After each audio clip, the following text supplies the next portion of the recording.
All right, so principle number 2 is premeditating adversity. Right, this is a very powerful Stoic meditation technique, and you would think that it was written this year because it's so relevant to us now, but it was actually 2,000 years ago and even earlier that Stoics were coming up with these ideas. So the simple idea is, rather than avoiding some of those difficult thoughts about what might happen in the future, for example, breaking up with your partner, you actually meditate upon those potential negative things. Now, when I mention this to people, they say, oh, you must be fun at parties, sitting there thinking about your death and whatever. But the point is, when I spoke to esteemed author on Stoicism, Donald Robertson, and cognitive behavioral therapist, he explained to me that this is an alternative to the psychological technique of avoidance. It's kind of exposure therapy. So the physical equivalent would be, say someone has a cat phobia, and you put them in a room full of cute kittens. Initially, they'll be very, very stressed. And then eventually, they might look around and think, these kittens are actually really, really cute. And similarly, this is a kind of psychological example of that exposure therapy. What we're doing is each day, we're thinking about some of those really difficult things that might happen in future. And in a way, it kind of inoculates us. It protects us when it eventually happens. A Stoic would never say, I can't believe this is happening, because they will have premeditated some of these really, really serious events. And so one example that Epictetus used to say is that, I think there's a quote from him that says, every night as you're kissing your daughter goodnight, remind yourself that she is mortal and that she might just die overnight, or something like that. I'm sure he phrased it in a more poetic fashion. And the point is that it's not about fixating on the fact that your daughter might die and kind of fixating on the idea of immortality. It's about reminding yourself that actually what I've got right now is really good and I don't want to squander it.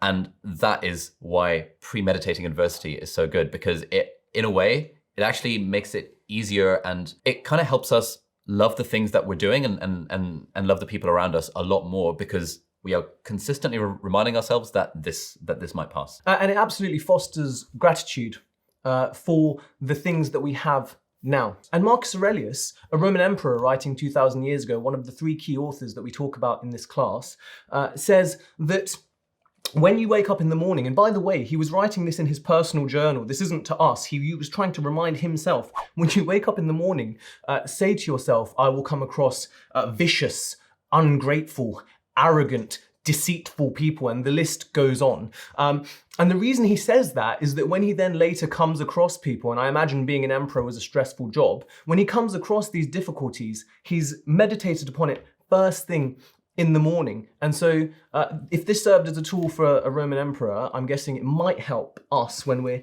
getting a bit stressed about the milk running out for the cereal. And kind of related to all this, there's a very good blog that you might have come across before called Wait But Why, waitbutwhy.com, written by a guy called Tim Urban, one of my favorite blogs on the internet, like super, super popular.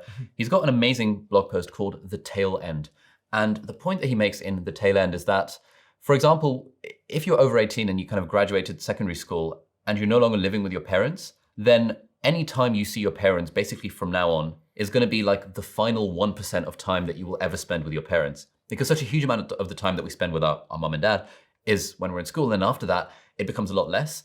And so we are in the tail end of the time that we're spending with our friends. Sam and I went to university together. We used to hang out all the time. Now we see each other twice a year on average. So, anytime we hang out, it is the final 1% of the time that we're ever going to hang out before we die. And just meditating on this, the fact that we are in the tail end of all these important relationships in our lives, I think that really helps us appreciate their importance. And so, if I'm tempted to kind of be annoyed at my mum for whatever, then I just kind of have to remind myself, no, this is the tail end. This is the last 0.5% of time that I'm ever going to spend with my mum. Therefore, I should be a bit nicer. And that's kind of related to this idea of premeditating adversity.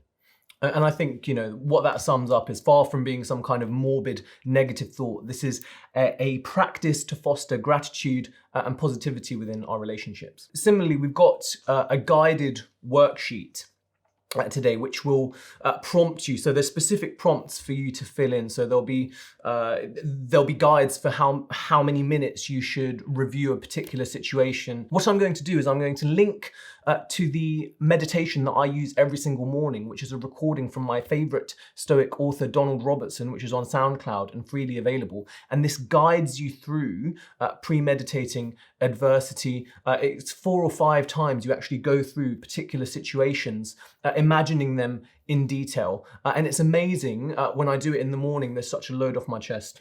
Fantastic. So thank you for watching this video about premeditating adversity, and we will see you in the next one for the third principle of Stoicism.